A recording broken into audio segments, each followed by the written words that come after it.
Hello, everyone, and welcome to Real Estate Right Now, where we talk about real estate matters that matter to you. We are live here from the Crump Studios in Raleigh, North Carolina, part of the Greater Research Triangle Park. Today's show. So many of you are interested in DIY, and if you don't know what DIY means, it means do it yourself. And there's a lot of programs. You can go to the HGTV channel or YouTube, and you will find all sorts of information on people going, oh, I'm gonna do it myself. I'm gonna redo my bathroom, or I'm gonna redo my kitchen, or I'm gonna redo a floor, or I'm gonna put in my own flooring, or what, and they want to do it themselves. And there's a variety of reasons for doing that. One is save money, but then there are those people who are just interested in, I just want to do it. What are the challenges to doing it yourself? Because there are challenges, and you should know. And guess who I have brought back with me? Kim Crump. Now, Kim is a buyer and seller's expert, right? So she lists property and she works with buyers who are buying houses. But she's a homeowner, and Kim likes to do it yourself. Yeah. Yeah. And so recently, hi, by the way. Hi. Recently, you took on a habit. It was a guest bathroom. Guest bathroom. Mm-hmm. Okay. And you took this on, and you've done other projects. Yes, correct. Right. And like, how many projects would you say done in this home? Oh gosh. So I've been in my home for 20 years. Yeah. Oh. I couldn't tell you because it really varies. More than this? No, I wouldn't say it. If you're talking on the scope of big projects, yeah. No, not more than 10. But all the more little than that. Things, probably more than that. More than 5. So somewhere between 5 and 10. Yeah. Major projects. Yeah. Now this was a pretty major project. This one was the biggest one that I've tackled so far. And it's not because of the size, it was because of the scope of work. Okay, so this is exactly what I want to talk about with people, because a lot of people go, I want to do this DIY thing, and many of us, I've done it, by the way, mm-hmm. where I want to do some things because I love doing some work, right? And I go to my favorite university, the University of YouTube.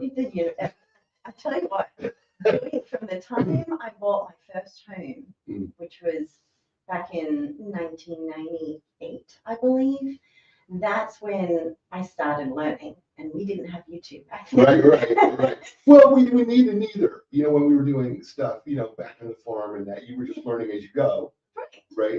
But you teach yourself as you go, and I think that sometimes that can be a bit of an old school mentality. But I will say my son has taken that over from me. He's very much he learns from his mistakes.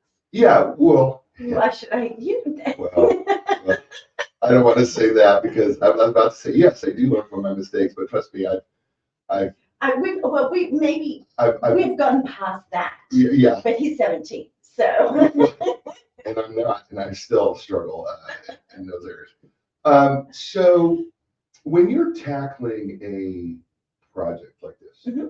and first of all, tell people what the scope of the project was that you were doing. So this was a guest bathroom. Okay. And I wanted to do enough so it looked like a completely different bathroom. However, also there were some elements I didn't want to touch because they were in really good shape. And when I talk about that, the old bathtub did not replace that.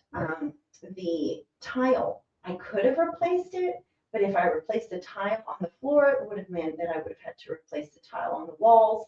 I don't have a tile cutter. Now my son can do that. Contractors over the last year or so, but I didn't feel it was necessary.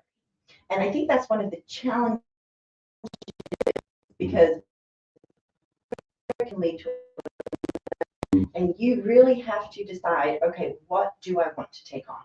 Right. What do I have the tools for? Right. Because you do need specific tools for plumbing, for electrical, right. for tile, which I said I didn't have.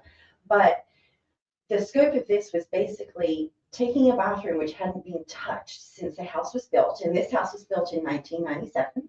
Oh. So the vanity was super low. Oh my. Yeah, the toilet was super low. Oh, yeah. That's when people were short. People have In grown over the years. 1997, people were short. Now Now we're all, everybody has big, tall. everyone's well, tall. that's because we're all tall then. Right. Yeah. Sure. So the light was one of those vanity Barbie kind of lights with those 4 bulbs. And when my kids were young, and they're the ones who use that bathroom the most, Right. I'm like, I'm not touching it right now because that bathroom is just going to get trashed. I'm like, kids are not going to clean up after themselves the majority of the time. If yours do, well, congratulations, you've taught them well. Mine certainly do. So is that, okay, now you just said this, so does that mean that you didn't teach, is your teaching technique? Easy now, Jay. It's in the morning. You take up your battles, yes. It is the morning show. And then I will say you pick your battles. Oh, okay. So, Okay. Anywho, I just wanted to get it back to the bare walls and then refresh it all, I guess is a good term. So I ended up gutting everything in that bathroom except for, like I said, tile floors and the bathtub. And one of the things you learn is measure twice, cut once. Yes. Right? Yes. And I did learn that when I was back in college doing couture. Sewing and pattern making, yes. Measure. And the other, you just need to know what your limits are. And I think that's very important. Right. So I probably would not have taken this on when I bought my first house. Right. Just because I didn't understand the ins and outs.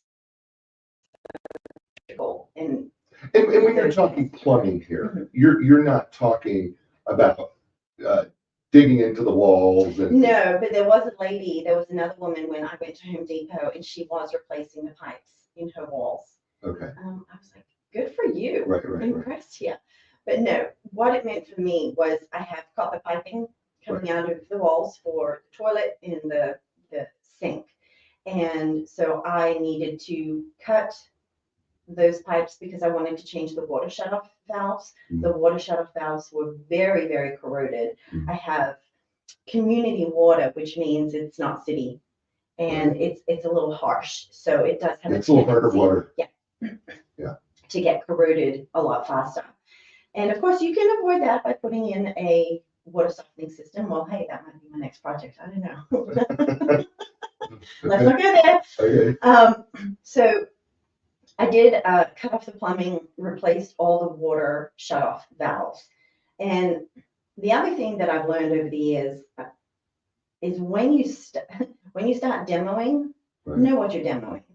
Okay. Right. And when I say that, you need to know how things are attached. Are you going to destroy something else when you start demoing? So, for instance, sheetrock is really easy to destroy. So are you saying here, don't take a sledgehammer and just start pounding, just knocking stuff out? No, that's not a good idea. Okay. It's super fun.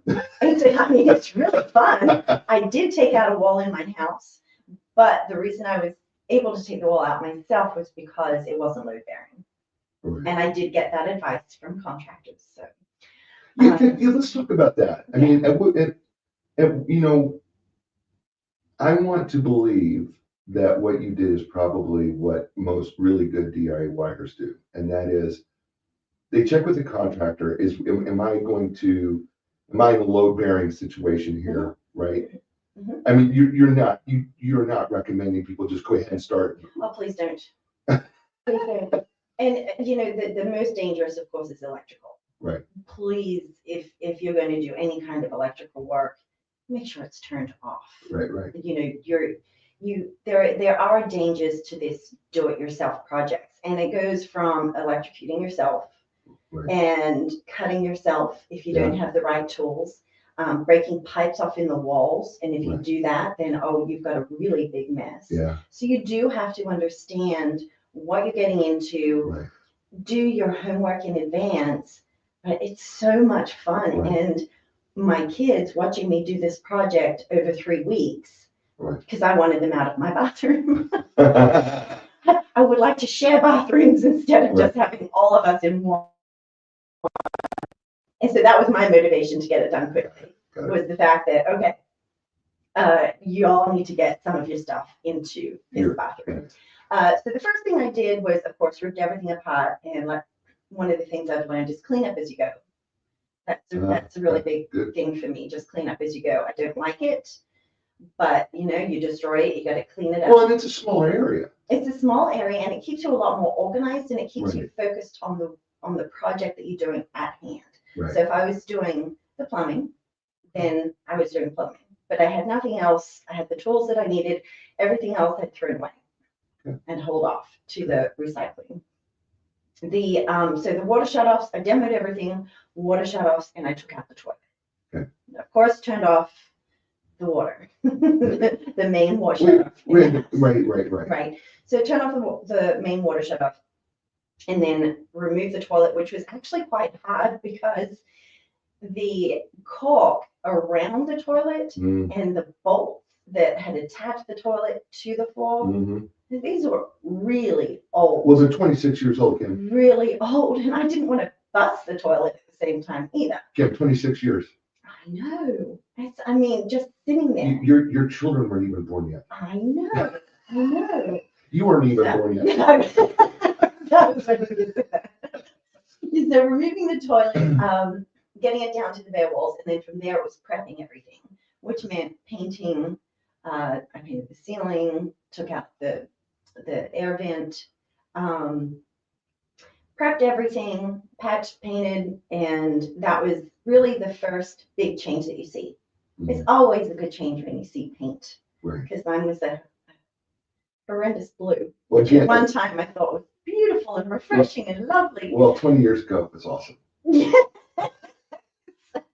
Yeah, and I had a to match. Right. And the kids were like, Mom, I think it's time for change. Yeah. So I did think about this project for a while. And oh boy, the amount of vanities that I shopped to get right for this space, because over the years, all of your dimensions for many products have changed. So the vanity that I had in there was 31 and a half or 32 inches. Well, no, I either had to get like a 30 or 36 inch. There was nothing which was exactly the same as what I had before. So first thing that I did was go to Home Depot and I bought a vanity. It was too small. Hold the thing all the way upstairs. And I was like, oh my gosh. And then I think to myself, no, this is not acceptable. This is not okay. We can do better because this is going to be here a while. Right. So took that one back and shopped on Wayfair for a long time. Black Friday comes around and I get a steal of a deal on the vanity that you see on the after picture with a white quartz countertop and a backsplash and beautiful rectangular sink. Okay, so here's what we're going to do, because I couldn't show them live on the show, but I'm going to put the before and after picture on the blog post. Okay. That people can see, so they can see what you did here. Yeah. Because I think that's pretty cool. So you will be able to see it. You just need to go. If you go to linacraft.com, I think it's when this show is posted, you'll be able to see the before and after pictures. Yeah. So I mean, so the paint. Then I did the. So the vanity. So you got the vanity at Wayfair. You got it was the right size. Did you find it? I ended up getting 36 inches because I had more room. 36-inch width vanity because I did have extra space in there. So, but don't you have the vanity goes in the corner, and then you have the toilet right next to the vanity. So you gave up about 4 inches. Yeah, of space. Between the toilet and the. Yeah, I mean. But there was plenty of space. There was enough space, exactly. Okay. And the one thing that I really had to be careful about when I was shopping, because I did not want to divert the plumbing. You can change plumbing, you can move it, but as I was saying, I knew what. Oh, I see. So then the work, how it came in, became important. Exactly, where it came out from the wall, because I was getting a bigger vanity, I had to make sure that the plumbing was going to fit. Yeah. And that was my biggest challenge. Right. So when I went to 36 inches, though, I found the vanity, which had exactly what I needed. It had drawers on the side. And I was like, thank goodness, because there's a lot of vanities out there. Oh, yeah. There's a lot. And then the other concern was, by the way, it looks great. oh, thank you. Yeah, it looked Thanks. great. What a great upgrade. Thank you. Yeah. When I ripped the old vanity out, of course, the tile didn't go all the way underneath the vanity. So that's when I started questioning, maybe I should replace the tile, because I needed a vanity which covered the non-tiled area. I couldn't have one of those really cool newer ones which is elevated off the floor. So yeah. You know, so it's a lot of little decisions that you go And through. and this is where all of a sudden it gets to, well, maybe I should just do the tile. Yes, exactly. Right. Exactly. And then I figured out of all of these, I had to be able to find one. So it just took a while to shop. And this one seals to the floor. Mm-hmm. Yeah. Okay. Yeah. So I did have to remove, because the vanity was white, I did have to remove some of the trim. Not a problem. That was pretty easy. So it would fit right in there. And one of the next things I did after the plumbing, I put the vanity in last, because I wanted to have the space to work in that small space. So after I painted and got everything fixed on the walls, I reinstalled the toilet. Actually, toilets are not that hard to do by any means. Just watch a couple of YouTube videos. So I reinstalled the toilet.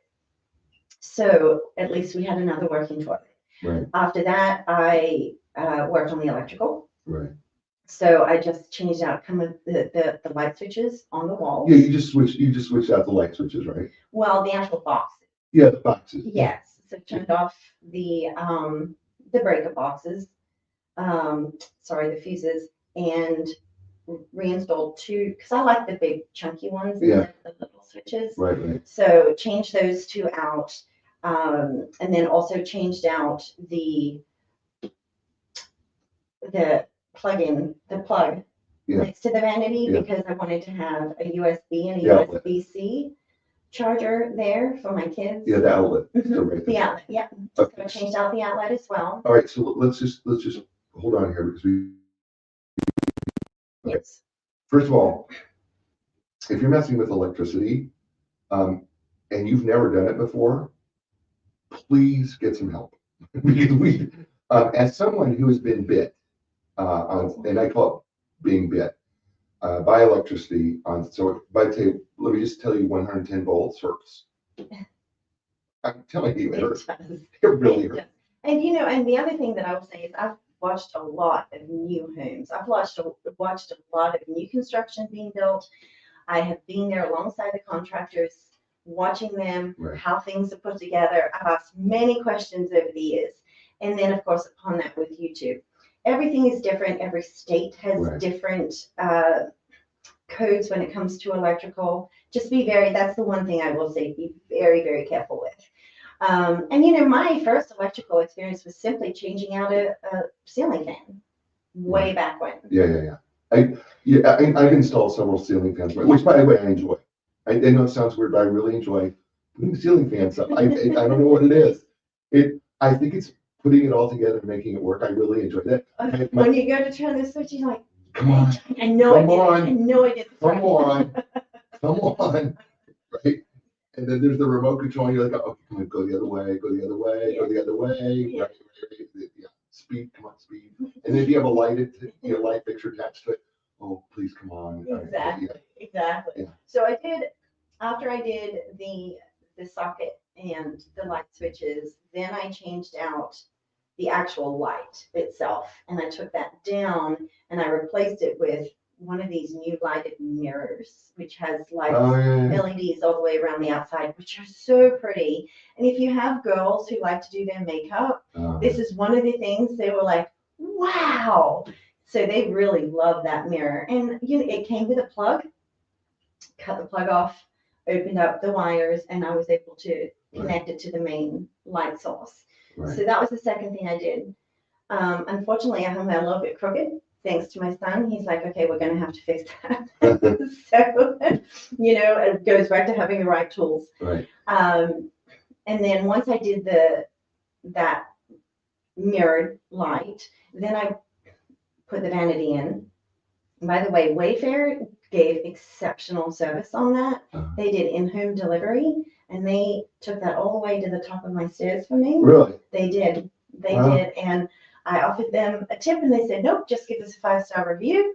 They were phenomenal. These two guys who brought this into my house were great. So let me just say this, Wayfair, if we are open to sponsorships here on the show, so we'd be happy to have you as a sponsor on the show. You just contact us. We'd love to. So I got that upstairs, and then it's the moment of, okay, is this really going to work? Right. According to my measurements and all the research I've done, yes. And when I placed that puppy in there, I was like, oh, yes! It was so exciting. I mean, the enjoyment I get out of it, maybe some people don't understand, but Right. It was very satisfying seeing how everything just started falling into place. Well, I think there's an accomplishment here to do it themselves, is because they can look back on it and see and go, I did that. Yeah. And we feel accomplished doing that. And I think if there's anything that drives that, I think it's Right. psychologically Right. and emotionally. And then I actually learned this time how to install a sink on a quartz countertop. I had no idea how to do that before. Good for you. And it wasn't that hard.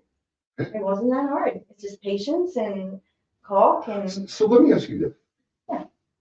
I know you're in real estate. You're very successful in it. You're very good at what you do. Thank you. Is this going to be your next career? I put this on my Facebook page, and I did have a lot of people. My bathroom's next. My bathroom's next. Right. When are you coming to my house? Yeah, is this something where we're leaving real estate to go and do contracting? No.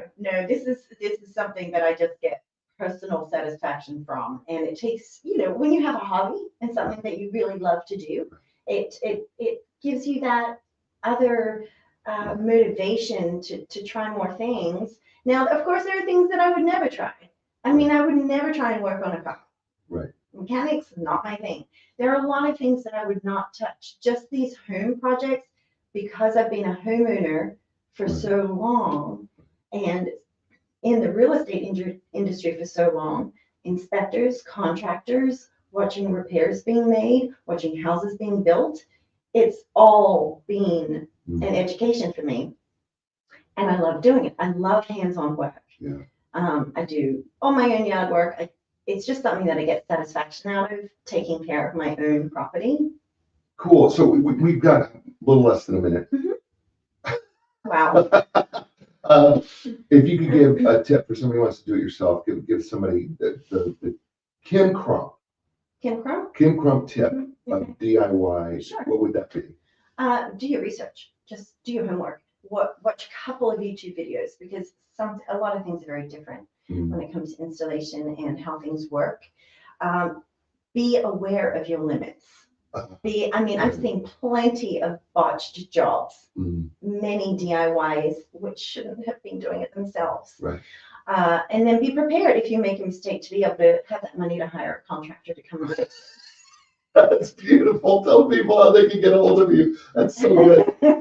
You can reach me at kim@lindacraft.com, or you can find me Close with Kim, #Close with Kim, on all our social media platforms. And I would love to hear from you. Drop us a message. So I'm not going to give you tips on DIY stuff. Okay, that's just a personal thing. But maybe she will. Real estate. Thanks, you've been awesome. Thanks for having me. Folks, just to show you what I say to you is, first of all, thanks. You had a lot of choices. You chose us. Thank you. I appreciate you doing that. We're going to be back again, and we're going to have another great guest. I promise you we will. Wherever you're at, hey, give us a thumbs up on YouTube. If you're listening to us by podcast, whatever you're listening to, give us a positive review. Great 5-star review. Yeah, fantastic. Be back next week, and with another great show, as I said, another great guest. As I say to you all over the world, you know what that is. Ciao, everybody.